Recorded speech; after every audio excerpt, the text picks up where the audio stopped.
Hello বন্ধুরা, এই দেখেন আমি লেজ খেতে ভালোবাসি, তার জন্য লেজ নিয়ে বসে গেলাম। কিসের লেজ আবার বলবেন?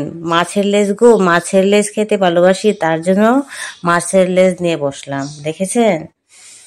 আর নববর্ষের প্রীতি ও শুভেচ্ছা সবাইকে। সবাই ভালো থাকবেন, সুস্থ থাকবেন, সারাটা বছর যাতে ভালো থাকতে পারেন। আর আজকে আমাদের মেনু দেখেন, মাছ মাংস, তার মশলাগুলো রেডি করে রেখে দিয়ে দিলাম। মিষ্টি দই আর উইজডমের আমল লস্যি ফ্রুটি সবই আছে। আর শুভ কেউ খুব ইজি ভাবে রান্না করবে। দেখুন এখন হয়েছে পয়লা বৈশাখের মাছ আর মাংসগুলো এখন ধুয়ে নিচ্ছে। এই দেখুন এখানে মাছগুলোকে ধুয়ে নিচ্ছে, মাংসগুলোকে এখানে ধুয়ে নিচ্ছে। তারপর যখন রান্না করবে এই পার্টটা এখন চলুন, যখন রান্না করবে আবার দেখাবো। চলুন। হ্যালো বন্ধুরা, দেখেছেন সবগুলো ধুয়ে নিয়ে আসলাম। তারপরে নুন হলুদ দিয়ে মেখে নিচ্ছি মাছগুলিকে। আর মাছগুলি বাজার একটি টেকনিক জানেন আপনারা? কর্নফ্লাওয়ার, ময়দা, চালের গুঁড়ো, আটা যাই থাকে তার সাথে একটু তেল মিশিয়ে মাছগুলির সাথে মিক্সড করে নেবেন। তাহলে একটা মাছও ভাগবে না, সুন্দর মাছগুলি আস্তে আস্তে থাকবে। বাজতে খুব ভালো হয়, একটু ফুটোও ভাঙবে না।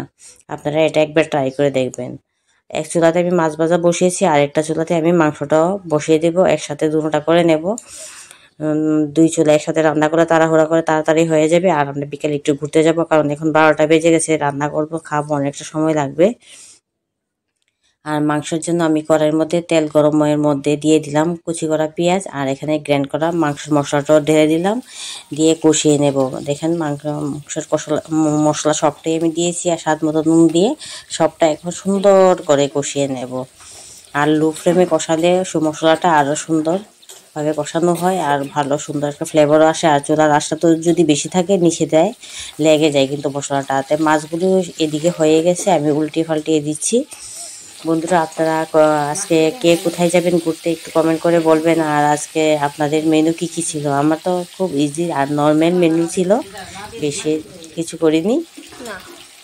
আর মশলাটাও কষানো হয়ে গেছে, তার মধ্যে আমি মাংসটা ঢেলে দিলাম, দিয়ে আবার সুন্দর করে নাড়িয়ে ছাড়িয়ে লো ফ্লেমে রেখে দেব। আর আজকে একটু কষানো রান্না করো, বেশি ঝুল দেবো না। আর ঝুল না হলে খেতেও পারে না, আমার মেয়ে শুধু ঝুল ঝুল করবে। আর আমি কিন্তু কষানো খাই বাবা, আমার এত ঝুল লাগে না। মাংস মোটামুটি হয়ে গেছে, মাছগুলি ভাজা হয়ে গেছে। আর এখন মাথাটা ভাজছি। মাথাটা দিয়ে কালকে মুড়িঘণ্টার রেসিপি দেখাবো আপনাদেরকে, ঠিক আছে? আজকে মুড়িঘণ্টা আর করবো না, করার টাইমও নেই, তার জন্য মুড়িঘণ্টা বানাবো না। দেখুন মাছগুলি ভাজা হয়ে গেছে, আর এখন মাছগুলিকে আমি পেঁয়াজি করে নেব। তো পেঁয়াজি করার জন্য মশলাগুলিও আমি মাছের যে মশলাগুলি লাগবে সেগুলি আমি দিয়ে কষিয়ে নিলাম। নিয়ে এখন পরিমাণ মতো জল দিয়ে দেব। জলটা ফুটে গেলেই সেই ফুটন্ত জলের মধ্যে আমি মাছগুলি ঢেলে দেব। আর আজকে বেশি কিছু রান্না করছি না, মাছ পেঁয়াজি মাংস কষা, আর এদিকে মাছের তেল দিয়ে আলুটা ভাজা করে দিচ্ছি। খুব নর্মাল আর ইজিভাবে রান্না করছি। দেখেন ফুল জলটা ফুটে গেছে, আর এখন মাছগুলি তার মধ্যে ঢেলে দিচ্ছি, মানে ছেড়ে দিচ্ছি। মাছ কষাও মোটামুটি রান্না হয়ে গেছে, আর বেশি সময় লাগবে না। আর এখন ভাতটা রান্না করবো, তাই আমার রান্না কমপ্লিট। দেখেছেন মাছের কালারটা কত সুন্দর হয়েছে, তরকারি কি ভালো লাগছে দেখে। আর এদিকে ভাজাও মোটামুটি কমপ্লিট, নামিয়ে ফেলবো আর একটু ভাজিয়ে করে।